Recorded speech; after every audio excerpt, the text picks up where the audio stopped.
है त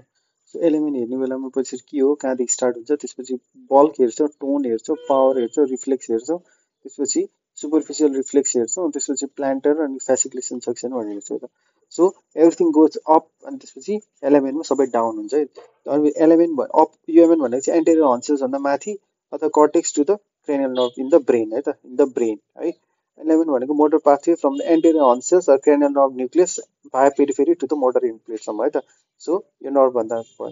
bulk of the muscles अब के भन्छ एलिमेन्ट भयो भने वेस्टिङ हुन्छ है tone of the muscles tone decrease हुन्छ अप हुन्छ पावर अफ द मसल्स यसको के हुन्छ फ्ल्यासिड हुन्छ यसको के हुन्छ स्पास्टिक हुन्छ त डिप टेन्डर रिफ्लेक्स यसको एक्जाजरेट हुन्छ क्लोनस प्रेजेन्ट यसको डिमिनिस हुन्छ नो क्लोनस सुपरफिसियल रिफ्लेक्स चाहिँ के हुन्छ युएमएनमा लस्ट हुन्छ यसमा चाहिँ के हुन्छ नट अफेक्टेड किनभने यो त तिम्रो सुपरफिसियली हो नि त यसले त खालि डिप मात्रै हेर्छ अनि प्लान्टर है त आसु फ्लोज भनेर पढाएको छैन त्यो पनि प्लान्टर चाहिँ के हुन्छ बेबिन्सकी अपगोइङ हुन्छ in case of the UMN यो चाहिँ के हुन्छ डाउन गोइङ हुन्छ फेसिकुलेसन चाहिँ यसमा प्रेजेन्ट हुन्छ यसमा एब्सेन्ट हुन्छ त सो